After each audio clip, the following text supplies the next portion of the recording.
Guys, check out this CC02 body. I think it turned out looking so good.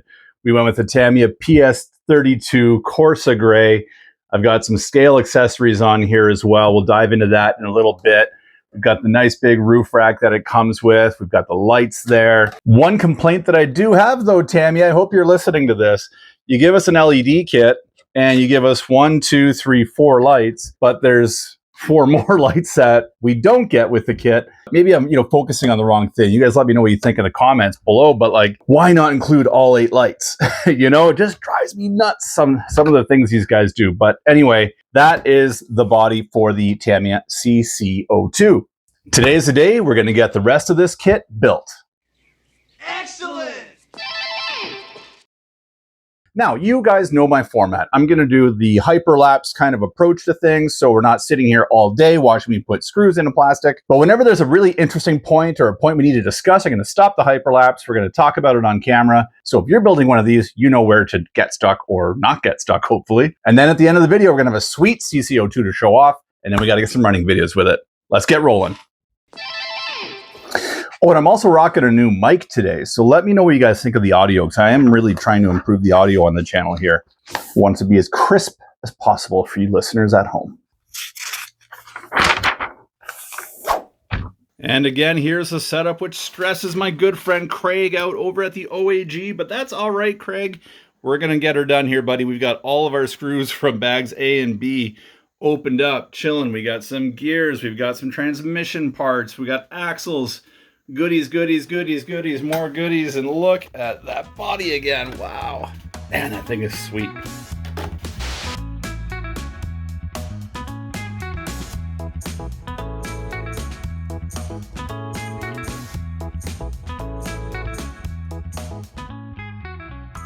Well, it did not take too long for us to have to hit the pause button. We are here right on page number 4, and we're right at the very start of our build. And here what we are going to focus on, guys, is the different gear ratios. So the way the manual is configured, it really just kind of guides you right away to start building the kit into the higher gear ratio or faster top speed, lower torque gear ratio. Whereas down here in this grayed out section, you're going to see a slightly different way to configure the gears.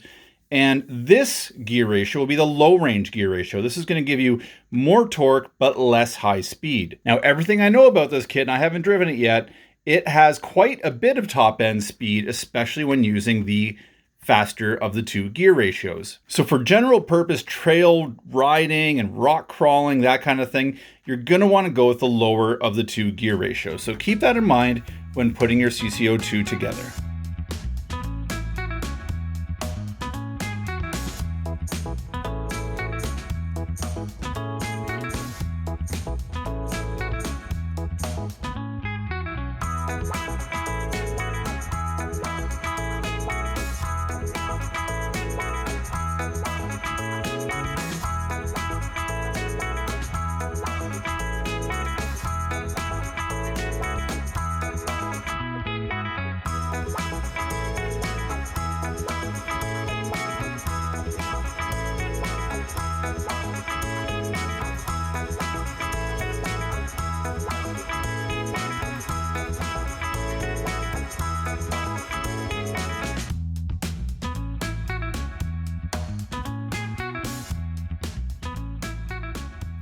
And again, we didn't get too far here, guys. Step 5, page 5. And one thing the kit calls for here is a bit of an adhesive. And the reason is you're taking these nuts and they just sort of float inside the plastic here. Here in the manual, they tell you to use Tamiya multi-purpose cement by the places denoted by that mark. So you can see throughout here, they're telling you how to get these nuts captured in here, and they want you to use a little bit of cement in there to keep them in place. Now, you're going to be doing this throughout this entire build, so definitely pick up some cement. If you don't have that, this is what I used, guys. I just used some shoe goo. It worked perfectly, but do not use CA glue or crazy glue, because crazy glue it's no good on these plastics, okay? The crazy glue is going to eat up this plastic, make it very brittle, and it will break. So do not use crazy glue.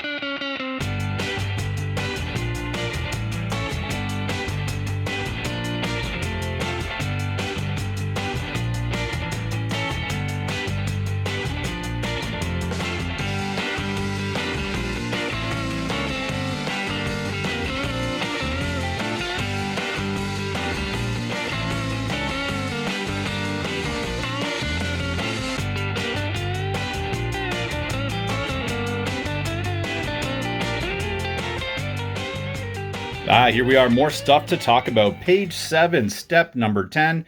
Here we're going to talk about the servo configuration. So the kit guides you to build the servo in the lay down position, which is what I'm going to do, kind of drop my center of gravity as low as possible. But you can set your steering servo up in the upright position as well. So depending how you want to configure it, you've got a couple different options here. But I want to give the CC02 every advantage I possibly can, so I laid mine down.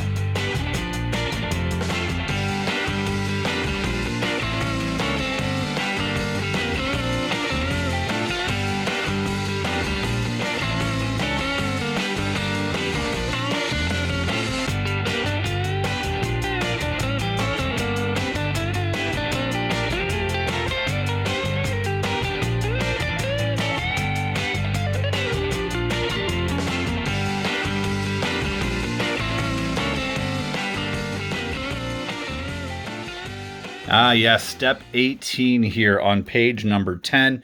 Now, here we're talking about our differential setup. So this is what can really make a crawler crawl well or very poorly. The kit is going to guide you to build the differential as you would just about any other sealed differential out there. Now, this is a good configuration. This is going to be considered an open differential, which means that you could have only one tire with grip and the other three would spin and you'd be kind of stuck out on the trail. Whereas with the supplied C7 part here, you can lock your differential, meaning you have full time, all four wheels moving forward, which I am a big fan of, especially on the trails. It's going to give you a ton more traction. So personally, I like to build my differentials locked. I do sacrifice a little bit of steering by going that way, but not very much.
Page 15, step 31. A little thing here that I think we could skip by very quickly if not paying attention. Note direction when attaching. So here they're referring to your prop shaft.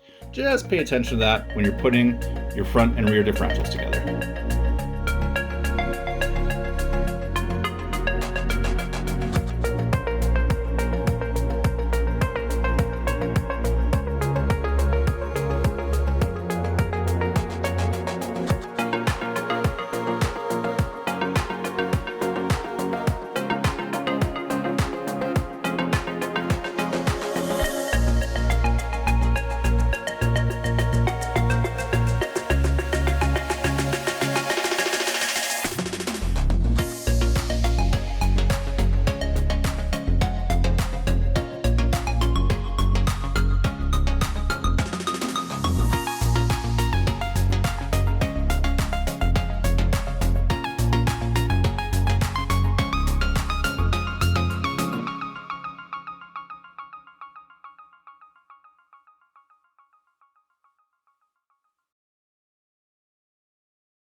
Well, guys, that is it for the Tamiya CC02 build. Check that bad boy out. Woo, does she ever look awesome? I love the way that body looks. I got to get some of that panel line tape and get some of the panel accents on here. I think that'll really make this body look a little bit nicer, make it come to life a little bit more. The kit does not come with a spare wheel. Actually, what this is the kit supplied wheel and tire, but the spare tire mount, I found that on Amazon. Just a $10 part. I think it just really adds to a nice scale look.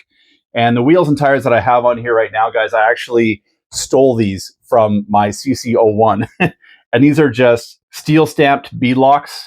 And we've got the Mickey Thompson Baja MTZ tires on there. So not a crazy aggressive rock crawler tire or anything like that, but a nice scale tire. So we've got lock differentials in this bad boy, which is really going to help it out on the trails. The grille, I painted that black to match with the black accents on the rest of the vehicle. But overall, I am thrilled with how this thing came out. Let's get the body off, take a closer look.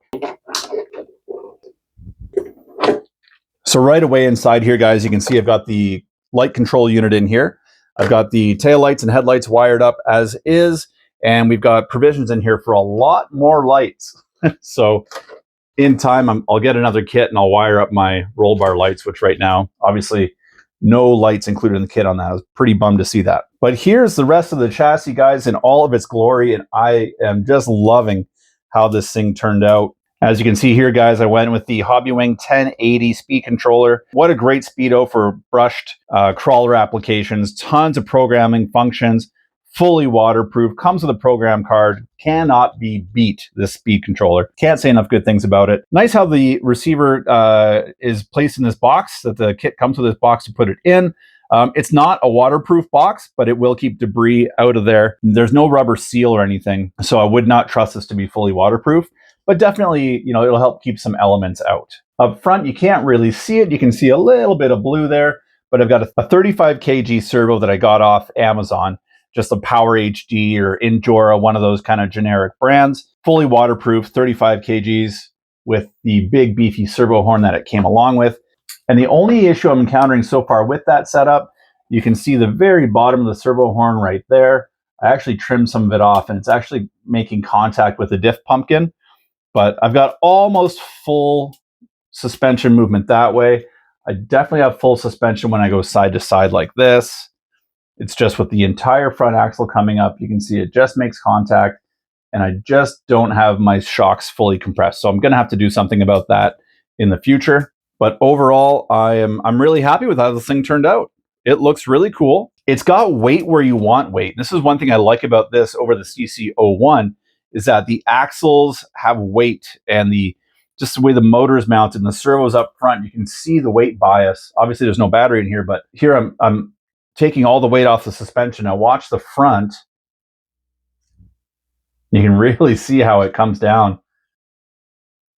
So we've got a nice weight bias up here. We'll put a battery in the back, and that should give us really even weight distribution. It feels nicely planted.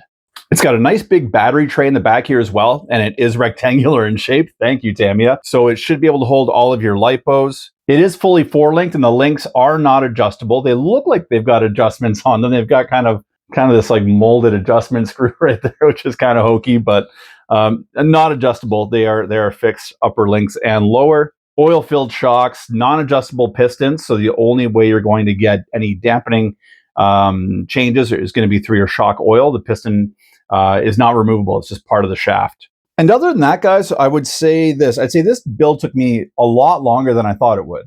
The chassis alone, and I did make a few screw-ups that I edited out, but the chassis probably took me 5 or 6 hours. And I was taking my time, but it's fiddly. It's a fiddly build. And maybe I'm saying that because I've built some kits now 2 or 3 times over, and I can kind of go through them with a bit of muscle memory. It's kind of mental memory as well. But this one, it's the first time I've built a CC02.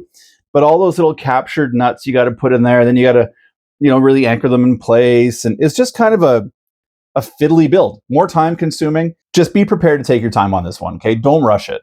It's just not the kind of kit that you can rush. For whatever reason, it just seems to take a little bit longer than you would think it would. Sure took longer than I thought it would. The body's got a lot of really nice details. Not a ton of them, but there's some plastic details here, and the grills, and not a ton of decals to put on, but the roof rack takes a little bit of time to put together. All in, it takes just a little more time than the average kit to build. And like we always do, I've already gone down the rabbit hole with some modifications on this. And so I've got some option parts in the mail as we speak. So hopefully they get here soon. And as soon as they do, we'll do some installation videos on those option parts as well, and get this thing hopped up a little bit, see if we can increase performance. Speaking of performance, I've actually got a pretty dry day outside. I think I'm going to go get this thing outside in the rocks and see how it performs. So if you guys have any questions about the Tamiya CC02, throw them down in the comment section below. I'm always happy to get back to each and every single one of you guys. Thank you all again so much for watching. And as always, be excellent to each other.